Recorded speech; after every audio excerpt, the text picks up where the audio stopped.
Aunque el vídeo anterior no haya tenido el apoyo que esperaba, supongo que las pocas personas que se tomaron el tiempo de ver ese vídeo, querrán que haga una continuación de esta serie. Así que bien, en esta ocasión, vengo con la segunda parte del iceberg, en el cual, abarcaremos los niveles 3 y 4 que siguen en emisión, pero antes de comenzar, si eres un fiel creyente a una religión determinada, ten en cuenta que este video está creado con fines de entretenimiento, nada de lo dicho aquí está con el propósito de afirmar una veracidad o una falsedad, así que si necesitas saber qué es un iceberg conspiranoico, puedes ir a ver la primera parte de la serie, link en la descripción. Ahora sí, podemos continuar con, el iceberg conspiranoico de las religiones, parte 2. Comenzamos.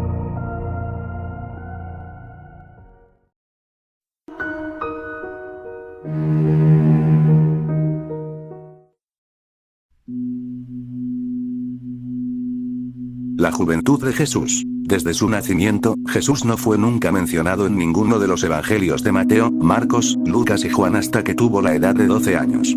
A esa edad se le había escapado a sus padres durante las fiestas de Pascua realizadas en Jerusalén, causándoles una gran aflicción a lo largo de 3 días. José y María nunca tuvieron la idea de que el niño pudiera estar en el templo de Jerusalén, lugar donde lo encontraron ocupándose de los asuntos de su padre, Dios, como Jesús les respondiera cuando le reprocharon el por qué había desaparecido, aunque también se teoriza que se dedicaba a la carpintería. Herejía católica. Hay muchas maneras de ser cristiano, algunas de ellas admirables. Pero solo hay una manera de ser católico, puesto que, por definición, católico es quien, y solo quien, acata la doctrina y la autoridad de la Iglesia Católica Apostólica Romana. Lo cual implica cumplir, o al menos considerar de obligado cumplimiento, los 5 mandamientos de la Iglesia y aceptar tanto sus sacramentos como sus dogmas de fe. La consabida frase "yo soy creyente pero no practicante" tal vez sea admisible en algunos cristianos, pero no en un católico. Un supuesto católico que cree poder prescindir de la práctica preceptiva y sacramental, en realidad es un hereje. Y también es un hereje quien niega o cuestiona cualquiera de los dogmas de fe del catolicismo, entre los que se cuentan la transmisión hereditaria del pecado original, la Inmaculada Concepción de María, la doble naturaleza, divina y humana, de Jesús, la infalibilidad del Papa, la Santísima Trinidad, la omnipotencia y omnisciencia de Dios, el libre albedrío del ser humano, la asunción de María en cuerpo y alma a los cielos, la resurrección de la carne, la existencia del infierno. Es decir, un católico tiene la obligación de creer, que todos, menos la Virgen María, nacemos en pecado porque Adán y Eva se comieron una manzana, que el Papa es infalible porque tiene línea directa con el Espíritu Santo, que el cielo es un lugar espiritual, pero capaz de albergar cuerpos físicos, como el de Jesús y el de su madre, que Dios es uno y trino a la vez, 3 personas y una sola naturaleza, que somos libres a pesar de que Dios sabe de antemano todo lo que vamos a pensar, sentir y hacer a lo largo de nuestra vida, y lo que es infinitamente más grave, y, como matemático, no suelo tomar el nombre del infinito en vano, un católico cree que un Dios justo y misericordioso es capaz de infligir un castigo eterno a seres de responsabilidad limitada como son los humanos. Una aberración, tanto desde el punto de vista de la lógica como desde el de la ética, que solo cabe en la cabeza de un demente. Concilio cadavérico. Se le llama concilio cadavérico, o sínodo del terror a un suceso católico que ocurrió en el año 897, cuando el Papa actual Esteban VI, celebró una especie de juicio en contra de su antecesor, el Papa Formoso, quien ya había fallecido. El juicio tuvo lugar en la Basílica de San Juan del Letrán en Roma. El Papa Esteban VI despreció a su antecesor, el Papa Formoso, quien estuvo a cargo del Vaticano durante los años 891 hasta el año 896. Esteban acusó a su antecesor de perjurio, y de haber asumido el papado de forma ilegal. Por lo que para darle un escarmiento, tras 3 largos meses de enterrado Formoso, fue exhumado de su tumba y revestido nuevamente con los ornamentos papales. Fue llevado a la Basílica de San Juan y sentado en un trono, el cual tuvieron que amarrar para que el cuerpo ya hecho unos huesos, no se resbalara del trono. Cabe señalar que había un olor horrible en la hora del juicio, pero no fue impedimento para que dicho acto no siguiera su curso. Al final del juicio, se le condenó al ex papa Formoso que fuese despojado de sus vestiduras, se le arrancaron los 3 dedos de su mano derecha, justo con los que impartía sus bendiciones, y fue arrojado en una fosa, que normalmente era usada para los criminales. Si deseas saber el resto de la historia, en la descripción hallarán un link para leer la historia completa. Relaciones demonio-ángel. No encontré mucha información sobre el tema, pero un ejemplo que sí se puede tomar en cuenta, es la historia de Lilith, la primera mujer creada, solo con la diferencia que no salió de la costilla de Adán, sino que también fue creada de la misma forma que el hombre, a través del polvo. Se cuenta también de que Lilith era un ángel que traicionó a Jesús para tener relaciones sexuales con el diablo, dando a luz a un sinfín de criaturas que son denominadas como ángeles caídos. Caín es la serpiente. En realidad no se podría tomar como teoría, dado de que no hay bases para comprobar esta historia. Lo que sí se rumorea, es que Caín no es un hijo legítimo de Adán, más bien, era hijo de la serpiente que engañó a Eva. Si bien en la actualidad, las serpientes son diferentes a como en la historia del inicio de la tierra se refiere, estas tenían un aspecto totalmente diferente antes de que Dios las maldijera. Se teoriza que estas eran bestias erectas que podían caminar, lo que dio paso a creer que la serpiente convenció a Eva de tener sexo con ella, engendrando así al hijo del mal. Por esa razón, este nació siendo tan malvado hasta cierto punto de asesinar a su propio hermano. David y Jonatán eran amantes. El episodio más frecuentemente mencionado como una aventura de amor homosexual en el Antiguo Testamento es la relación de David y Jonatán. Muchos ven en ellos un ejemplo de un descarado amor homosexual de uno con el otro. Jonatán hace un pacto con David, se quita la ropa y le da su armadura. Saúl regaña a Jonatán por haber escogido a David para ser su propia vergüenza y la vergüenza de la desnudez de su madre. Señalan que David y Jonatán se besaron y lloraron el uno al otro. Luego, David dice cómo valoraba su amor por Jonatán. Concluyen que deben haber sido bisexuales puesto que ambos se casaron y tuvieron hijos. Si quieres saber el resto de la historia, en la descripción te encontrarás la información completa. Inquisición protestante. Consistía en la asistencia obligatoria a los sermones protestantes bajo pena de castigo. Toda enseñanza y práctica religiosa que se desviara de las regulaciones prescritas, se castigaban. A los clérigos no se les permitía oficiar misa ni se permitía a los feligreses asistir a esta. Por si te lo preguntabas, no es como la Inquisición católica. El libro de Enoc. Este nombre se te hará familiar, dado de que puedes encontrarlo en la Biblia. Pero, existe una parte del libro que no fue agregada a la Biblia, esto porque se decía de que esta parte del libro de Enoc no era canónico a la historia principal. Porque el libro de Enoch fue escrito después de Cristo tratando de recopilar lo que Enoch había dicho sobre sus visiones y enseñanzas que deja a Matusalén según la tradición oral. Como la fuente no es fiable, el libro de Enoch no quedó dentro de los libros de la Biblia y se considera apócrifo. ¿Dónde murió Jesús? Según la Biblia, Jesús fue ejecutado en la provincia romana de Judea. Aunque también se dice que murió en el Calvario, también conocido como el Gólgota, fue un sitio que se encontraba cerca del exterior de las murallas de Jerusalén. Justo en ese lugar, dicen los evangélicos, fue crucificado Jesús. Reglas del rezo. Hay unas cuantas reglas que se deben tomar en cuenta a la hora de rezar. Como por ejemplo, entender que rezar no solo significa repetir palabras, más bien, es entonar letanías. Entender que rezar es encontrarte con Dios, y al hacerlo, debe ser en silencio. Ser pobre ante Él, que rezar no es imaginarse a Dios, sino más bien, es comunicarse con Él. Y varias reglas más que se deben seguir. Si te da curiosidad saber el resto de las reglas con los respectivos contextos, en la descripción encontrarás un link directo. Satanismo en el Vaticano. Esto se lleva diciendo durante mucho tiempo. Un exorcista de la diócesis de Roma vuelve a insistir en que una secta satánica opera en el interior de la Santa Sede. Y esto lo sabe porque el propio demonio se lo ha dicho a través de las personas a las que practica exorcismos. El revuelo ha sido tremendo, pero creen que no hay que hacer caso porque son artimañas del diablo para hacernos quebrar en la fe. Ha habido otras personas importantes que también defienden la existencia del satanismo dentro de la iglesia. Uno de los más importantes es un padre jesuita que disfrutó de la amistad de varios papas y reveló que el 29 de junio de 1963 en la Capilla Paulina se celebró una ceremonia de exaltación del diablo en la que participaron 7 cardenales y que esto solo era un paso para instaurar un nuevo orden mundial y un gobierno único en el planeta. Este cardenal murió en el momento en el que escribía un libro donde pensaba contar todo lo que estaba ocurriendo en el interior del Vaticano. Ubicación de la Torre de Babel. Esta historia es de sobra conocida. El libro del Génesis habla de cuando los hombres, prevenidos por la reciente inundación de toda la zona de Mesopotamia tras el desbordamiento del Éufrates, decidieron construir una torre que debía llegar al cielo para prevenir futuras cóleras divinas. Dios no vio con buenos ojos esta muestra de vanidad humana, y decidió solucionar la ofensa originando diferentes lenguas para confundir a los constructores y empujarlos a diseminarse por la tierra. La torre quedó inconclusa, aunque tampoco sobrevinieron nuevos diluvios apocalípticos. Las primeras hipótesis de su localización la historia tornó en leyenda y la leyenda, en mito. Decenas de viajeros y arqueólogos buscaron en la región donde se suponía que se construyó la imponente torre, escarbaron en viejas ruinas y comenzaron a elaborar complejas teorías sobre cuál pudo ser la Torre de Babel.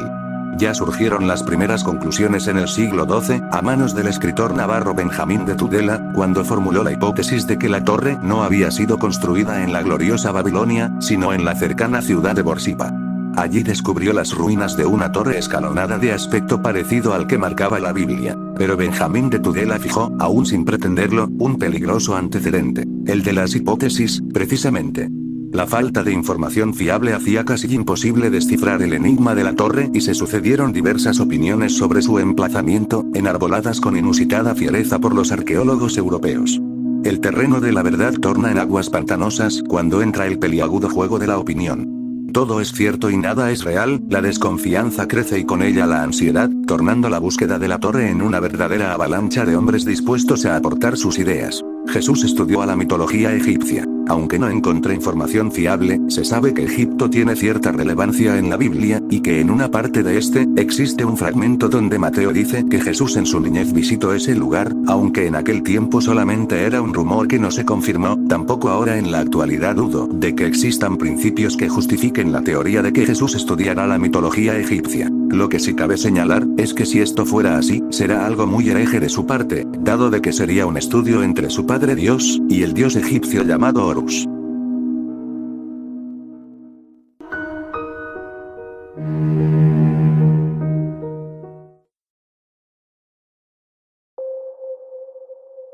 El hijo de Jesús. No se ha confirmado esta teoría, pero se cree que Jesús se casó con María Magdalena, su misma madre y con la cual, no solamente tuvieron uno, más bien engendraron 2 hijos.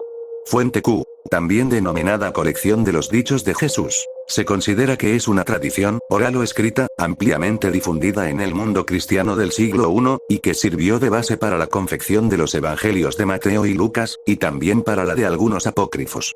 La muerte de Juan Pablo I. El 28 de septiembre del 1978, el Papa Juan Pablo I fue encontrado sin vida en su cama poco antes del amanecer, y solo 33 días después de su elección. Según las fuentes oficiales, el Papa de 65 años, murió de un infarto vinculado al estrés ocasionado por las presiones del cargo, pero en realidad, no fue posible hacerle una autopsia, ya que la familia no lo autorizó, y no era habitual en los pontífices fallecidos. La opacidad habitual en los asuntos vaticanos no ayudó precisamente a la hora contener los rumores maliciosos y misteriosos que rodearon a la muerte del Papa.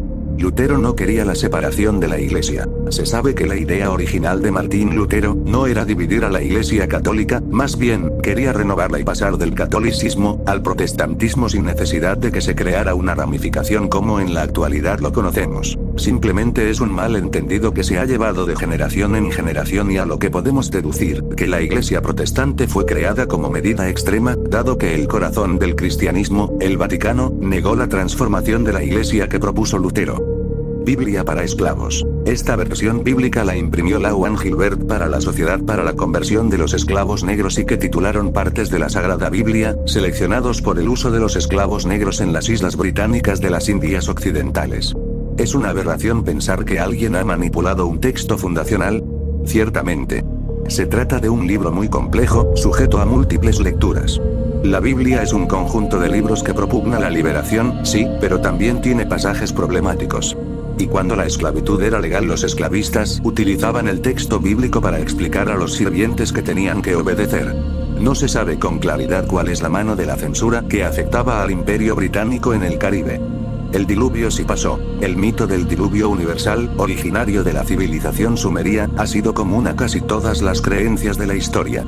Egipcios, judíos, musulmanes, hindúes, mayas, incluso hay quienes señalan que el arca de Noé se encontraría bajo el hielo, a 7 metros de profundidad en el interior de un glaciar de más de 90 metros de espesor, del monte Ararat, a 5,059 metros de altura, en Turquía, una pieza de madera de unos 7,5 metros de ancho y 37,5 de longitud. Pero, ¿qué opina la ciencia de este suceso? Los científicos nunca han dado por verídica la hazaña de Noé, ni tampoco que se produjera una lluvia de tales proporciones. En todo caso, lo que sí se considera probable es que una gran inundación en la antigüedad haya motivado la leyenda. Para la NASA, el fenómeno pudo tener su origen en un meteorito que habría estallado sobre la capa de hielo que cubría el norte de Canadá, derritiéndolo y causando una serie de tsunamis que habrían afectado ciertas partes del globo. Calvino mató a Servet. Esta puede ser considerada una falsa acusación, dado de que no fue Calvino quien mató directamente a Servet. Su ejecución originalmente la ordenó el Consejo de Ginebra en esa época. Por lo cual, no existen principios básicos para culpar a Calvino. El Papa Juan Pablo II y Fidel. Aunque no hay mucha información interesante, en la internet superficial se puede encontrar información del Papa Juan Pablo II y sus visitas a Cuba, donde era recibido de manera muy atenta por el expresidente Fidel Castro. Se sabe que Fidel solía tener lazos de amistad no solo con el Papa Juan Pablo II, sino que incluso hasta con el Benedicto XVI. Durante el papado de Juan Pablo II, él aseguró que Fidel Castro era un excelente anfitrión, quién sabe en qué sentido lo dirá. Los clavos de Jesús en Sudamérica. No hay principios básicos que comprueben la verdad de esta teoría, aunque no hay que descartar dicha posibilidad. Hasta la fecha, decenas de arqueólogos han hecho hallazgos, los cuales, muchos de ellos aseguran haber encontrado los clavos de la crucifixión de Jesús. Pero hasta la actualidad, no pasan a más que solo teorías, aunque se puede decir que dichos clavos ya fueron encontrados, y están resguardados en algún lugar fuera del alcance de las personas, dado de que si se aprobara con certeza la existencia de dichos objetos, sería un artículo muy valioso que muchos querrían tener a la buena o a la mala. Los otros humanos. Hace 300.000 años, 9 especies humanas poblaron la Tierra. Ahora solo queda una. Los neandertales, Homo neanderthalensis, eran unos cazadores robustos, si bien su altura era más bien discreta, adaptados a las gélidas estepas europeas. Los denisovanos, que tenían una estrecha relación con el hombre de Neandertal, habitaban Asia.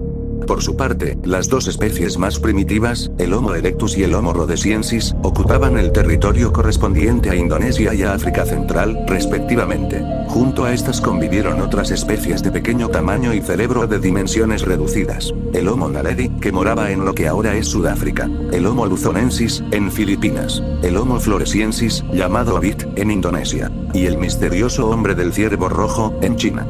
A tenor de la rapidez con la que descubrimos nuevas especies, es probable que haya otras esperando a ser halladas. Hace unos 10.000 años, ninguna de ellas existía. La desaparición de todas estas especies parece una extinción masiva, pero no está motivada por ningún desastre medioambiental aparente, como podrían ser una erupción volcánica, el cambio climático o el impacto de un asteroide. De hecho, los procesos temporales de las extinciones indican que fueron causadas por la proliferación de una nueva especie evolucionada hace entre 260.000 y 350.000 años en el sur de África, el Homo sapiens. La expansión de los humanos modernos más allá del continente africano ha provocado la sexta extinción masiva, un acontecimiento que lleva ocurriendo desde hace más de 40.000 años y que comprende desde la desaparición de los mamíferos glaciares hasta la destrucción de los bosques ya en nuestros días. Masones en el Vaticano. ¿Masones en el Vaticano? Sí, claro. Malachi Martín, el jesuita que fue consejero de Pío XII, el papa que en 1950 impuso el dogma de que la Virgen fue elevada a los cielos en cuerpo y alma, hablaba en sus libros, por ejemplo en Vaticán, 1986, de la presencia masónica, pedófila e incluso satánica en los vértices de la Iglesia Católica, alucinando kilómetros tras beber, entre otras, de las fuentes ya secas de su correligionario Leo Taxil, el escritor falsario que, en el siglo XIX, inventó una parte notable de la leyenda negra de la masonería, unas mentiras públicamente desveladas y reconocidas por él mismo, pero que todavía hoy se acunan y repiten desde la caverna católica.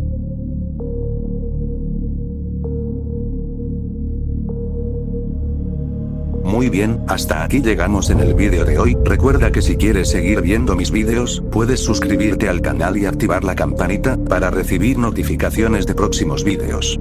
Muchas gracias por ver y nos vemos pronto. Adiós.